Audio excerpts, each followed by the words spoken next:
Welcome back to Viji's dream world. ఇక్కడ 'అనుభవించు రాజా' అనే episode జరుగుతాందనమాట. First పొద్దున్నే 5 గంటలకు లేసి పిల్లోళ్ళకి వంట చేసి వాళ్ళని బడికి పంపించేసినాం. వాళ్ళు బడికి పోయినాక ఇంగ మిగతా టైం అంతా ఫ్రీ టైమే. ఆ టైంలో బాగా నాకేం కావాలనో నన్ను నేను కేర్ చేసుకోవడానికి, నన్ను నేను చూసుకోనీకి ఏం చేయాలనో అయన్నీ చేస్తానా. ఫస్ట్ 'తినగ తినగ వేము తీయనుండు' అనే పద్యం చదువుకున్నాం కదా పిల్లప్పుడు. ఆ పద్యం ప్రకారము తినేది ఎంత చేదు, ఎంత గలీజ్‌గా, తియ్యంగా, ఉప్పంగా, పుల్లంగా ఎట్లున్నా సరే గొంతులో ఏసుకొని గుటక్కన మింగేసేదే. ఎందుకంటే ఆరోగ్యం మీద చానా కాన్షియస్ అయ్యింది ఒళ్ళు బాలేనప్పటి నుంచి. ఇప్పుడు బాగున్నా గూడా ఇంగారంత ఫాలో అయితన్నామనమాట. టెర్రస్ మీదనో, పార్క్‌లోనో యాడనో ఓ సాట రొంసేపు ఎక్సర్సైజ్ చేసుకుంటాను. ఎక్సర్సైజ్ అంటే పెద్ద పెద్ద జిమ్ములు, వర్కౌట్లు, జిమ్నాస్టిక్‌లు అంత సీన్ లేదు. కొంచెం వాకింగు, యోగా, స్ట్రెచింగ్ ఏమన్నా చేసుకుంటా. తర్వాత కాసేపు మెడిటేషన్ చేసుకుంటా. నిజంగా చెప్పాలంటే మెడిటేషన్‌లో ఏదో మ్యాజిక్ ఉంది. యోగా చేసి మెడిటేషన్ చేసుకునే రోజు మనసు చాలా ప్రశాంతంగా ఉంటాది. బాడీ కూడా చాలా యాక్టివ్‌గా ఉంటాది. అప్పుడప్పుడు మాత్రమే చేస్తే సరిపోదు కాబట్టి సక్రమంగా రోజు చేయాల. తర్వాత కిందికొచ్చి ఫ్రెష్ అప్ అయిపోయి దేవునికి దీపం పెట్టుకున్నా. రొంసేపు ప్రశాంతంగా కూర్చున్నాను. ఈ మధ్య నాకు రొంత భక్తి అనేది ఎక్కువే అయ్యింది. భక్తి అంటే 24 గంటలు దేవుని గుట్లో కూర్చొని పూజ చేసుకునేంత అంత కాదు. కొంచెం ప్రశాంతంగా దీపం వెలిగించుకొని కాసేపు ఏదైనా డివోషనల్ సాంగ్స్ వినడం, ఇట్లాంటివన్నీ బాగా మంచిగా పాజిటివ్ వైబ్రేషన్స్ ఇస్తాయి. అప్పుడు మనసులో కొంచెం ప్రశాంతంగా అనిపిస్తదనమాట. అందుకోసము కొంచెం పూజలు చేయడము ఎక్కువైపోయింది. పూజలు చేసినా అయినా అది మంచిదే కదా! డివోషనల్ సాంగ్స్ నేను వినడం వల్ల నాతో పాటు పిల్లలు కూడా వింటారా వీకెండ్ అట్లా. వాళ్ళకి కూడా అవన్నీ బాగా కొంచెం మన్నన చేసుకొని మళ్ళీ మళ్ళీ అవి వాళ్ళు చెప్పుకుంటా ఉండారు. అప్పుడు వాళ్ళకి కూడా కొంచెం బ్రెయిన్‌లో మెమొరీ అనేది కొంచెం పెరుగుతుంది అని నేను నమ్ముతున్నాను. ఈడ అక్క ఏమో తిన్నీకి తెచ్చుకునింది. ఇంక ఆకలైతే అన్నట్లుంది. పులగము, చట్నీ అనమాట.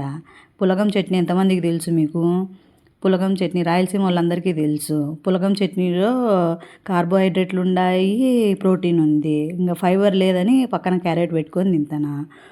ఎంత కొంచెం ఎక్కువైందిలే ఈ మధ్య డాక్టర్‌ని కలిసి కలిసి డాక్టర్ ఎఫెక్ట్ ఎక్కువ పడింది. అందుకే ఇయన్నీ కార్బోహైడ్రేట్లు, ప్రోటీన్‌లు ఎక్కువ వస్తున్నాయి. ట్రెడిషనల్ లుక్‌లో రెడీ అయినప్పుడు ఆ అందం అనేది చాలా బ్యూటిఫుల్‌గా ఉంటుంది.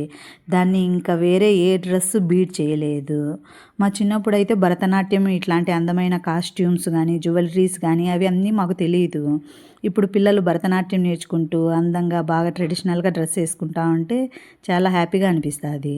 ఆ డ్రెస్సులు, జడ, జ్యువెలరీ, పూలు అన్నీ కలిసినప్పుడు వచ్చే ఆ ట్రెడిషనల్ లుక్ నిజంగా చాలా ప్రత్యేకంగా అనిపిస్తది. ఇంగ ఇక్కడ నేను హెయిర్ ఎక్స్‌టెన్షన్ కొంచెం రిపేర్ ఉంది. అవి జుట్టంతా కొంచెం పక్కకు పక్కకు పోయింటే అది మళ్ళీ ఎక్కువయినంత వరకు ఎందుకు పెట్టాలా అని కొంచెం రిపేర్ చేస్తన్నాను. అవన్నీ రిపేర్ చేసి అన్నీ నెక్స్ట్ పర్ఫార్మెన్స్ కోసం ముందే చూసి రెడీగా పెట్టుకోవాలి. లేకుంటే లాస్ట్ మినిట్‌లో టెన్షన్ అయిపోతుంది. ఎక్కడ పెట్టామో కంగారు కంగారుగా ఉంటుంది. అందుకోసము దానికి 2 సైడ్‌ల జుట్టు ఎందుకో అది బయటికొచ్చేసింది. హెయిర్ ఎక్స్‌టెన్షన్ దీనివల్ల హెయిర్ పెట్టేది చాలా ఈజీ అయిపోతుందనమాట. లేకుంటే చాలా కష్టమైతుంది. చూడండి బాగుంది కదా! జడబిళ్ళలు అంతా. అలాగే ఇవి అంతా భరతనాట్యందే అన్నమాట జ్యువెలరీ. ఓసారి ఏసుకొని ట్రై చేస్తన్నాను. నాకు భరతనాట్యం మీద ఈ మధ్య కొంచెం ఇంట్రెస్ట్ వస్తాంది. మా పాపని నేర్పించు అంటే, సరే అమ్మా అంటుంది. మరి నా బాడీ ఎంతవరకు సహకరిస్తాదో కొంచెం ఇంట్రెస్ట్ అయితే ఉంది నేర్చుకోవాలని. కనీసం ఒక డాన్స్ పర్ఫార్మెన్స్ అన్నా చేయాలా అనేది ఉంది. మరి నా కోరిక నెరవేరుతుందో లేదో చూడాలి మరి ముందు ముందుగా. ఇప్పుడు నేను ఈడ వీడియో చేస్తన్నానా, కింద ఆవు వాళ్ళొచ్చినారు. ఆ సన్నాయి మేళం పెట్టినారు. ఎంత బాగుందంటే అంత బాగుంది. ఆ సన్నాయి మేళము, ఆ ట్రెడిషనల్ జ్యువెలరీ అదంతా చూస్తూ ఉంటే అసలుకు అబ్బబ్బబ్బబ్బా! ఎంత బాగుందంటే అంత బాగుంది. ఇంగ ఇప్పుడు చాలా రోజుల నుంచి పక్కన పెట్టిన మిషన్‌ని ఒకసారి దుమ్ము దులిపినాననమాట. చాలా రోజులు కాదు, చాలా సంవత్సరాల నుంచి. అది తెచ్చుకున్నా గానీ తెచ్చుకున్నప్పటి నుంచి ఏదో కొద్దిగా కుట్టుకున్నాను. ఏం కుట్టుకోలేదు. కాబట్టి ఓసారి ట్రై చేద్దాము దాన్ని గూడా. అది నేను చిన్నప్పటి నుంచి కొంచెం ఫ్యాషన్‌గా కొంచెం దాన్ని నేర్చుకున్నాననమాట. అలాంటిది ఎందుకు వదిలిపెట్టాలా చూడాలా అనేసి అనిపించింది. అలాగే కొన్ని డ్రెస్ మెటీరియల్స్ కూడా తీసుకున్నాను. మరి ఎంతవరకు కుట్టుకోగలుగుతానో తెలీదు. ఫస్టే కొత్త మెటీరియల్స్ ఎందుకులే అనేసి కొంచెం ఆల్టరేషన్ చేసేటింటే అవి చేసేసుకుంటున్నాను. ఇప్పుడు ఈడ ఇవన్నీ పాత డ్రెస్సులనమాట. పాతటి బట్టలు కొంచెం యూజ్ చేయనిటివి. వీటితో ఏదైనా డీఐవై చేయాలనేసి ట్రై చేస్తున్నాను. అది ఇంకా ప్రాసెస్లో ఉంది ఇప్పటికి కూడా. ఆ వీడియో తీసినప్పటి నుంచి ఇప్పటికి కూడా ఇంకా ప్రాసెస్లో ఉంది. ఎందుకంటే అది కొంచెం ప్రాసెస్ ఎక్కువ అనమాట. అందుకు ఇంకా అదంతా అయిపోయిన తర్వాత అంతలోకి వాషింగ్ మిషన్ కంప్లీట్ అయిపోయింది. వాషింగ్ మిషన్లోంచి బట్టలు తీసుకొచ్చి ఆరేసుకుంటున్నా. ఆ స్టాండ్ అనేది 8 ఇయర్స్ అయ్యింది తీసుకొని.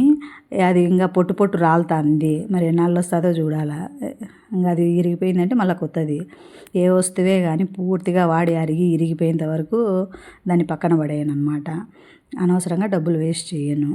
కాబట్టి ఇంకా తర్వాత పిల్లలను చదివించుకొని నైట్కు చికెన్ తీసుకొచ్చినారు మా వారు. ఇంకా చికెన్ బిర్యానీ చేశాను. చికెన్ బిర్యానీ చేసినప్పుడు ఇది 1 పాట్ మీల్ అనమాట. మళ్ళీ నేను కర్రీస్ దాంతోకి అవన్నీ ఏం చెయ్యను.